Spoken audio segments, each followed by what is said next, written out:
Hi, wir sind Tobi und Sarah. Ende August haben wir unsere Jobs gekündigt und sind seitdem mit unserem 40 Jahre alten Bus auf Reisen. Steigt ein und begleitet uns.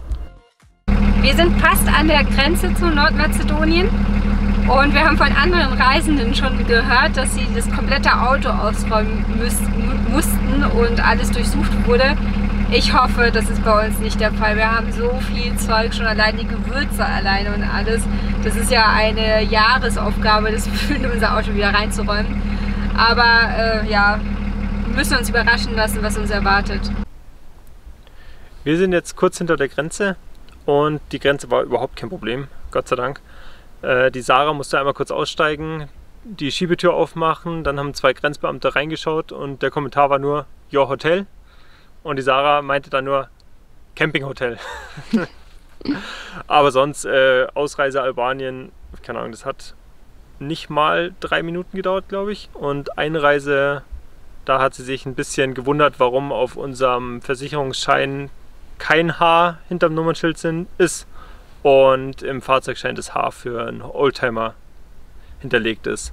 Aber das war auch kein Problem. Und währenddessen haben wir 2 Welpen beim Spielen zugeschaut. Und jetzt sind wir hier nämlich bei unserem Nachtplatz und eigentlich ist er ziemlich schön, aber da hinten ist alles voller Müll. Da hat jemand seinen Tiefkühler zerlegt und das ist echt scheiße. Ich dachte, es wird ein bisschen besser vom Müll, aber es geht genauso weiter, wie es in Albanien war. Ja, zumindest erstmal. Mal schauen, ob man es sieht, ja.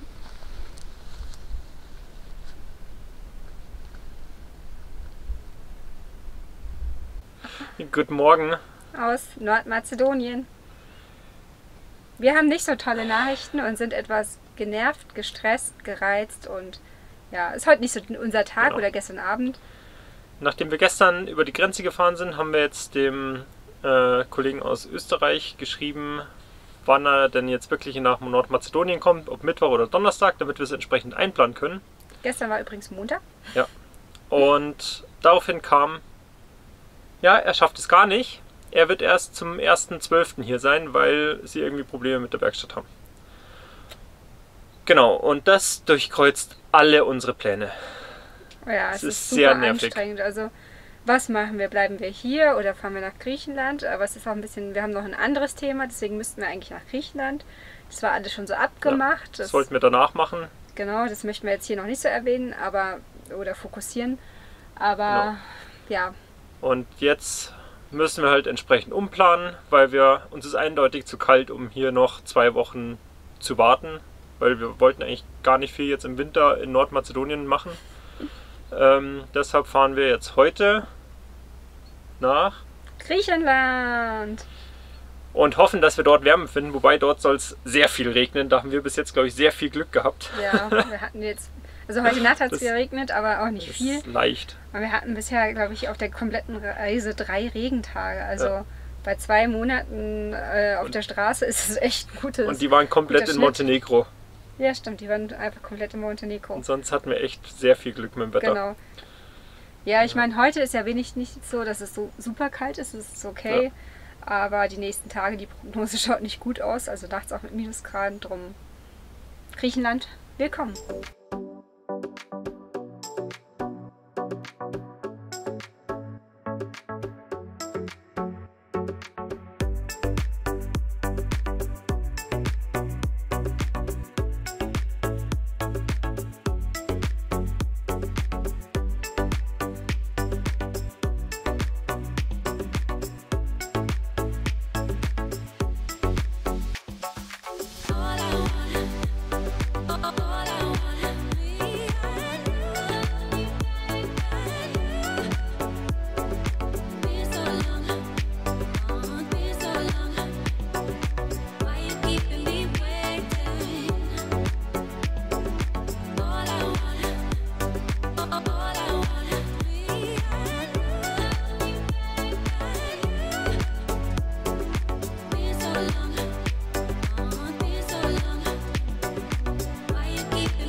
Joghurt im Es ist so kalt.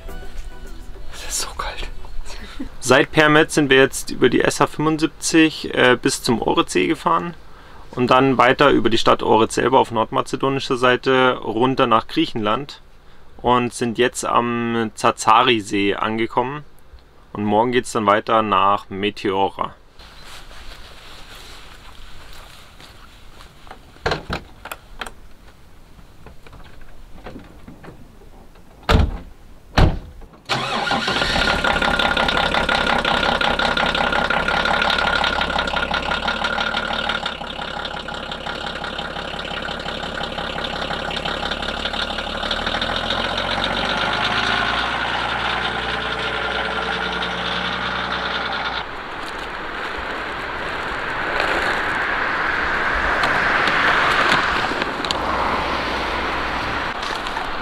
Oh, gut.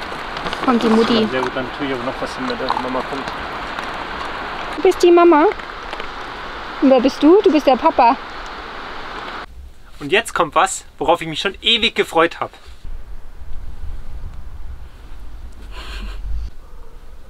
Sieht man das? Nein. Schade.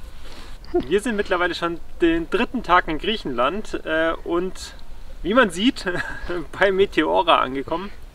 Eigentlich sollte es heute deutlich besser sein, das Wetter, dass wir Meteora sehen, die Klöster, aber das von gestern, der Nebel, hat sich leider fortgesetzt und wir haben heute jetzt dann noch ein straffes Programm vor uns, weil es noch 230 Kilometer an die Küste geht.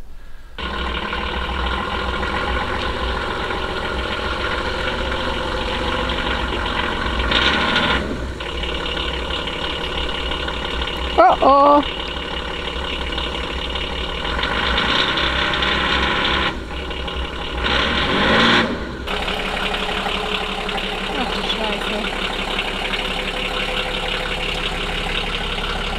Ernsthaft?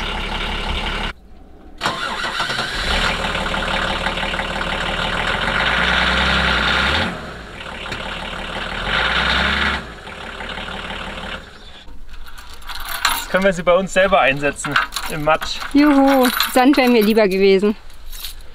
Mir wäre es lieber gewesen, wenn wir es gar nicht einsetzen. Oh Mann. Müssen wir probieren, die Pfütze noch ein bisschen auszu... Nee.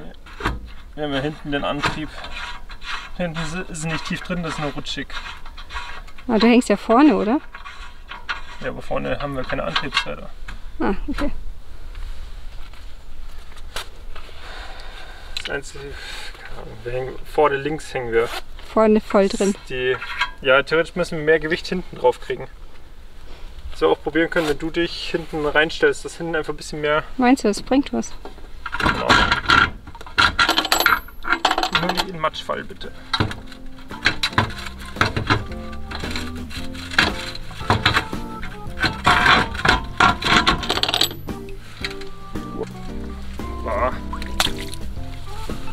So. Das Gras ist fest, würde ich mal sagen.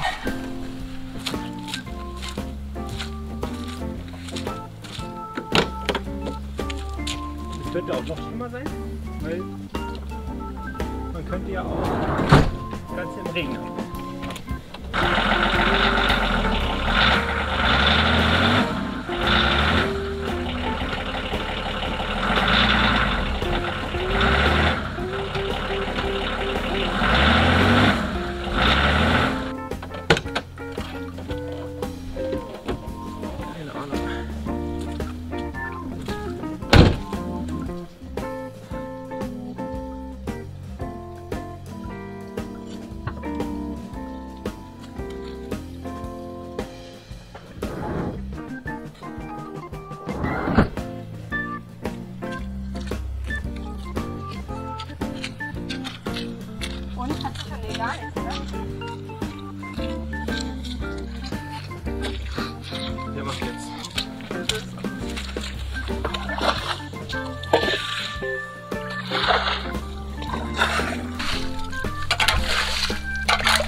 hier hinten anheben, damit wir auf der rechten Seite zumindest Sandblech runterkriegen.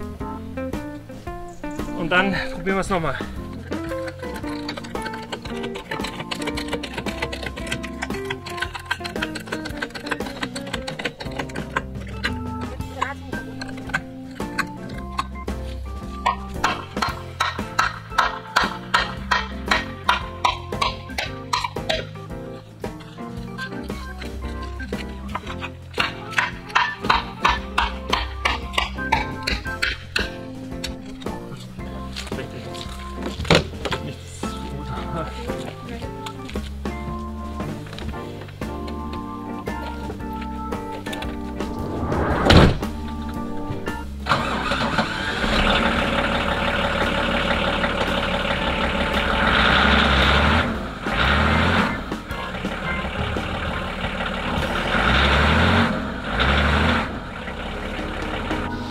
Kannst du jetzt nochmal sagen? Ich würde heute gerne auf einem geteerten Platz stehen. So, besagter Tag, wo wir 230 Kilometer vor uns haben. Es ist gleich 1 und bis jetzt haben wir uns festgefahren. Ja, es war ein Ding der Unmöglichkeit. Es schaut gar nicht so schlimm aus, aber es war katastrophal. Irgendwann habe ich auch gar nicht mehr gefilmt, weil wir haben da noch ein Auto angehalten, ein kleines. Der Mann hat noch probiert, hinzudingeln und alles fertig zu machen. Die Griechen waren aber selber im Urlaub und hatten nur ein kleines Mietauto. Ja. Und die wollten auch nicht hier runterfahren, hatte es den Anschein. Ja. Aber die haben wirklich, ich glaube, 1,5 Stunden bestimmt schon geholfen. Ja, das war und es so hat nicht geklappt. Und dann sind sie weitergefahren, weil sie weiter mussten. Und wir haben dann, also die Sarah hat währenddessen versucht, noch andere mit dem Geländewagen anzuhalten. Die meisten haben mich entweder nicht verstanden, gesagt keine Zeit oder keine Ahnung. Ja, und nachdem die beiden dann gesagt haben, okay, sie können uns auch nicht mehr helfen, haben uns aber dann noch die Nummer für einen Rausziehservice gegeben. Dann sind wir nochmal zusammen an die Straße und auf einmal fährt ein Geländewagen mit deutschem Kennzeichen hier entlang. Den haben wir auch angehalten. Wir dachten erst, dass er vorbeifährt, aber er hat gehalten. Ja, und er war ganz amüsiert und hatte sichtlich Spaß. Und er hat es jetzt geschafft, uns rauszuziehen. Ja, Gott sei Dank hat er einen Geländewagen. Ja. Er war auf dem Weg zur Wildschweinjagd hier im nächsten Wald und ja, war eigentlich kein Problem, uns rauszuziehen. Und alleine sind wir daran verzweifelt, weil wir keine Differentialsperre oder Allrad haben. Ja, es sieht gar nicht so schlimm aus, aber es war zwischenzeitlich, habe ich echt die Hoffnung schon aufgegeben. So schaut's aus. Und die 2 Löcher hatten genau Svens Reifenabstand. War sehr suboptimal für uns.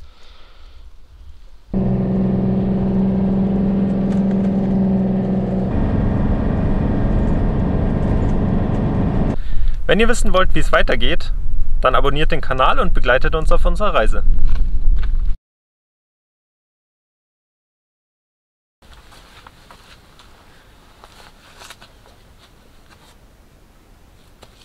Jetzt ist mein Kopf abgeschnitten. Nee, nochmal. Was hat er gefragt? Mach mal Stopp. Ja? Ja, hast du schon getutet? Ja. Achso, wusste ich nicht.